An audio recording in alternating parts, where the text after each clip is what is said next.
সম্প্রতি জামাতের secretary general অধ্যাপক মিয়া গোলাম পরোয়ার বলেছেন, জনগণ চায় স্থানীয় সরকার সচল হোক, আমরাও চাই জাতীয় নির্বাচনের আগে স্থানীয় সরকার নির্বাচন। এই কথাগুলো উনি বলেছেন গত বুধবার প্রধান নির্বাচন কমিশনারের সাথে যখন বৈঠক হয়, সেই বৈঠকে এই কথাগুলো তিনি বলেন।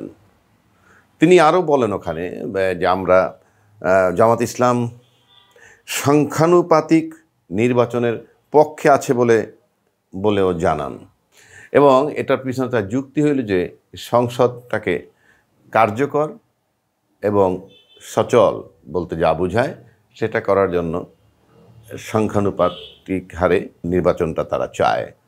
পাশাপাশি যদি আমরা বিএনপি কি বলছে, বিএনপি বলছে যে আমরা জাতীয় নির্বাচনটাকে প্রেফারেন্স দিচ্ছে, আগে চাই, আর স্থানীয় নির্বাচন পরে।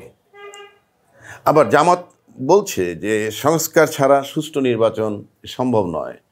সংস্কারের পক্ষে বিএনপিও দ্বিমত করে নাই, ইতিমধ্যে সিদ্ধান্ত হয়ে গেছে যে মোটামুটি ডিসেম্বরে নির্বাচন হবে, যেটা বলা হয়েছে, এবং সেটা মনে হয় মোটামুটি সবাই মেনে নিয়েছে। বিশেষ করে এই মুহূর্তে সবচেয়ে বড় রাজনৈতিক দল হিসেবে যিনি আছেন, যারা আছেন বিএনপি, এবং তারপরে যারা আছেন তারা জামাত।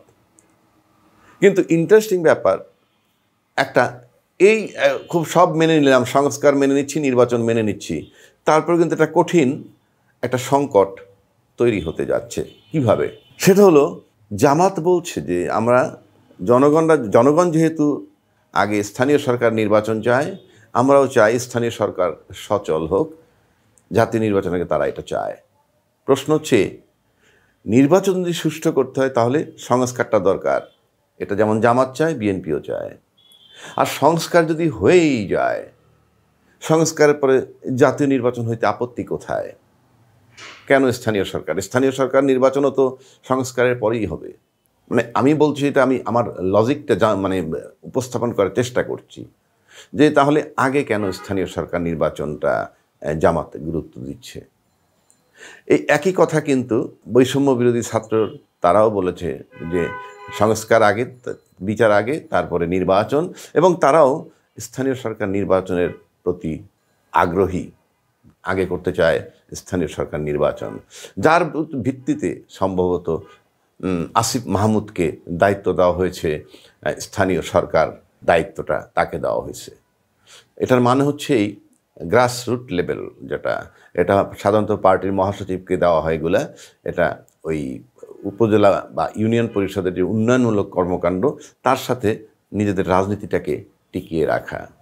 আর আরও সহজ করে যদি বলা যায় যে স্থানীয় সরকার নির্বাচনে যদি আগে হয় আর আসিফ মাহমুদ যদি ইনফ্লুয়েন্স করে এবং জামাতও যেহেতু আগে সেটার প্রতি গুরুত্ব দিচ্ছে, তাহলে মনে হচ্ছে বৈষম্যবিরোধী ছাত্র এবং জামাত তাদের চাওয়া পাওয়ার সাথে একটা মিল আছে, এবং এই মিল থাকার মানেই হচ্ছে তাদের ভিতরে একটা আন্ডারস্ট্যান্ডিং আছে। নয়তো রাজনৈতিক দলের মতো যদি চিন্তা করে, বিএনপি নির্বাচন চাচ্ছে, সংস্কার করার পরেই জাতীয় সংসদ নির্বাচন চাচ্ছে, কারণ জাতীয় সংসদ নির্বাচন হলে ন্যাচারালি যারা সরকার গঠন করবে তাদের ইনফ্লুয়েন্স সেই ইউনিয়ন পর্যায়ে পর্যন্ত পৌঁছাবে, কাজে স্থানীয় সরকার নির্বাচনে তাদের বিজয় সুনিশ্চিত হবে এবং তারা আরও বেশি শক্তিশালী রাজনৈতিক দল হিসাবে থাকবে। এই চাওয়া খুবই যৌক্তিক বিএনপির পক্ষ থেকে। কিন্তু এখন যেটা মনে হচ্ছে আমার কাছে, জামাত বলছে সংখ্যানুপাতিক নির্বাচন চায়, তার মানে হচ্ছে ভোটের ভিত্তিতে, ভোট গণবে তার উপরে। দেখা গেল যে সারা বাংলাদেশে জামাত যদি ফর এক্সাম্পল 50 লাখ ভোট পায় বা 30 লাখ ভোট পায়, তাইলে দেখা যাচ্ছে যে 2-2.5 লাখ ভোটে যদি একটা সিট জয়লাভ করে, আনুপাতিক হারে হিসাব করলে যে 2.5 লাখ ভোট পাইলে বা 3 লাখ ভোটে, ধরা যাক বেশি করে ধরলাম, 2.5 লাখ ভোট যদি হয়, আর যদি 30 বা 3 লাখ ভোট যদি হয়, আর যদি তারা 50 লাখ ভোট পায়, তাহলে দেখা গেল গিয়া তারা মোটামুটি 15, 16, 17, 18টা আসন নিশ্চিত করতে পারে। এবং এছাড়া জামাত প্রত্যেকটা আসনই হয়তো একটা ভালো সংখ্যক ভোট পেতে পারে, কিন্তু কোনো আসনেই বিএনপির সামনে এই মুহূর্তে তাদের সরাসরি ভোটে বিজয় লাভ করা ডিফিকাল্ট। তাই সুকৌশলে সংখ্যানুপাতিক এটাকে বলে, তারপরে তারা নির্বাচনটা চাচ্ছে, পার্লামেন্টটাকে সচল, অর্থাৎ পার্লামেন্টে যদি তারা যেতে পারে, এইরকম 18-20টা সিট তারা নিতে পারে, তারপরে ছাত্ররা যদি নতুন দল করে তারাও যদি সারা বাংলাদেশে এই মুহূর্তে এই জোয়ারে দেখা গেল তারাও 20, 25, 30টা সিট অনায়াসে নিয়ে যেতে পারে, কথার কথা বলছি আমি, তাহলে দেখা গেলে 30, 40, 50, 60টা 100টা সিট পর্যন্ত যদি এভাবে চলে যায়, ছোট ছোট দল আনুপাতিক হারে পেয়ে যায়, তাহলে পার্লামেন্টে সবাই ঢুকতে পারলো। অর্থাৎ এইরকম পদ্ধতি ছাড়া, বিএনপি ছাড়া, এইরকম পদ্ধতি ছাড়া একমাত্র বিএনপি সুনিশ্চিত তাদের জয়। আর সে কারণে বিএনপি কেন রাজি হবে? নিশ্চয়ই রাজি হওয়ার কথা না। তাহলে এই যে বিষয়গুলো, আর স্থানীয় সরকারটা আগে করলে যেটা চায় জনগণ সাথে, যেহেতু সরকারের লোকও এটাকে চাচ্ছে, আসিফ মাহমুদরা, তাহলে দেখা যাবে জামাত এবং তার সাথে অন্যান্য সবাই মিলে এবং এই সরকার পক্ষ মিলে স্থানীয় সরকার থেকে তারা একটা ভিত্তি রচনা করতে চায়। সেই সুযোগ কেন বিএনপি দিবে? প্রশ্ন হচ্ছে, যদি সুষ্ঠু নির্বাচনের কথা আসে, ইনক্লুসিভ নির্বাচনের কথা আসে, তাহলে সংখ্যানুপাতিক নির্বাচনটা গ্রহণযোগ্য নয়। পাশাপাশি সংখ্যানুপাতিক হারে যদি সারা বাংলাদেশ থেকে যদি জামাতেভাবে ভোট পায়, সে ফর এক্সাম্পল 50 লাখ ভোট পাইলো, 60 লাখ ভোট পাইলো, তাহলে রেজাল্টটা দাঁড়ায় কি? প্রার্থী চুজ করবে কে? তারা ভোট দিবে প্রতীকে, তারপরে প্রার্থী চুজ করা হবে। তাহলে তো স্থানীয় লোকাল লোকের মাধ্যমে পছন্দ করা হলো না, কিংবা যাদেরকে দাঁড়া করানো হলো তারা যদি দাঁড়ায় এবং তারপরে যদি ভোট গণনা করা হয়, তাহলে 300 ক্যান্ডিডেট দেওয়ার পরে সারা বাংলাদেশে 60 লাখ ভোট পায়, সেই 60 লাখ এই ভোটের ভিত্তিতে কোন 18 জন বা কোন 20 জন বা কোন 30 জনকে পার্লামেন্টে নেওয়া হবে, এটা একটা বিরাট কনফিউশন থেকে যায়। এটা যদি এরকম হয়, তাহলে হতে পারে যে প্রতীকে ভোট হবে, তারপরে দল থেকে এমপি হিসাবে নিয়োগ দিবে, তাহলে তো জনগণের বাছাই করার সুযোগ থাকলো না। কাজেই সংখ্যানুপাতে নির্বাচনটা কোনোভাবেই ওইভাবে হিসাবে গ্রহণযোগ্য না। তাহলে তো একটা এমন পদ্ধতি যাইতে পারে যে ঠিক আছে, রাষ্ট্রপতি নির্বাচন হয়ে যাক, সব দল থেকে রাষ্ট্রপতি প্রার্থী দেবে, সরাসরি ভোট, ব্যাস রাষ্ট্রপতি যে পরিমাণ ভোট পাবে সেই পরিমাণ ভোট থেকে তার দলের থেকে এমপি নিয়োগ করে দিবে। এটা হয় না। যদি ভোটের রাজনীতি করতে হয়, তাহলে সরাসরি ভোটের রাজনীতি থাকতে হবে। কিন্তু আমার বক্তব্যটা সেখানে না, বক্তব্যটা হচ্ছে অন্য জায়গায়।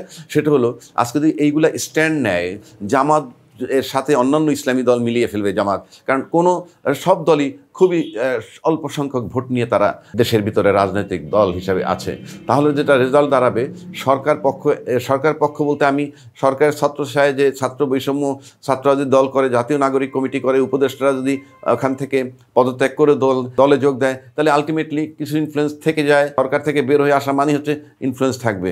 তাহলে কি সরকারি ছত্রছায়ায় কিংবা তার সাথে জামাত সবাই একত্রিত হয়ে আগে স্থানীয় সরকার নির্বাচন যদি চায়, আর বিএনপি যদি বলে যে না, আমরা স্থানীয় সরকার নির্বাচন আগে চাই না, আমরা চাই আগে জাতীয় সরকার, তাহলে একেবারে কনফার্ম করা যেতে পারে আগামীতে বাংলাদেশ একটা নতুন সংঘর্ষের দিকে যাচ্ছে, এবং সেটা কেউ ঠেকাতে পারবে না যদি এই সিদ্ধান্তগুলো অটল থাকে। তাহলে কোথায় যাবে দেশ, সেটা নিয়ে আমাদের ভাবা উচিত। এবং এটা যদি খুব খারাপ অবস্থায় যায়, আর ইউনূস সাহেবের মতো লোক নির্বাচন দিয়ে যদি পরিস্থিতি এরকম হয়, সে তো চেষ্টা করলো, চলে যেতে বাধ্য হতে পারেন। যদি যান, তাহলে আমাদের কি হবে? দেশটা হবে সরাসরি কাণ্ডারিবিহীন। এই মুহূর্তে ইউনূস সাহেব একজন কাণ্ডারি হিসেবে আছেন। আমি ঠিক জানি না রাজনৈতিক দলে কি সিদ্ধান্ত নেবে, কিন্তু এই জামাতের সূক্ষ্ম কৌশল, এই যে সংখ্যানুপাতিক নির্বাচন, এটা বিএনপি মানবে না। এটা খুবই যৌক্তিক, এবং সংখ্যানুপাতিক হারে নির্বাচন করলে কাকে ভোট দেবে সে এমপি হবে না, ওই এমপি হবে দলীয় পছন্দে, তাহলে তো সরাসরি ভোটের কোনো অস্তিত্ব থাকে না। সেই হিসাবে বিএনপি এবং বিএনপির উল্টা দিকে যদি আমরা যাই, তাহলে দেখা যাবে বৈষম্যবিরোধী ছাত্ররা যদি নতুন দল গঠন করে, তারা এবং জামাত সবাই মিলে একটা পরিষ্কার দুটো ভাগ হয়ে যাবে, নির্বাচনের পক্ষে এবং নির্বাচনের বিপক্ষে। এবং সেটা যদি চলমান থাকে, এটা যত বেগবান হবে, দেশের সংঘর্ষ তত বেগবান হবে, দেশের রাজনৈতিক পরিস্থিতি তত খারাপ হবে, এবং জাতি অনিশ্চিত পথের দিকে আবার রওনা দিবে বলে আমার কাছে মনে হয়। কাজেই দেশের স্বার্থে দলমত নির্বিশেষে সমস্ত রাজনৈতিক যারা আছেন তাদেরকে চিন্তা করে একটা জায়গায় আসেন দেশের মঙ্গলের স্বার্থে, নয়তো আমরা আবার লাইনচ্যুত হয়ে যাব, এবং সেটার খেসারত এই দেশের জনগণ ভুগবে, এবং এই দায় থাকবে রাজনৈতিক দলের উপরে।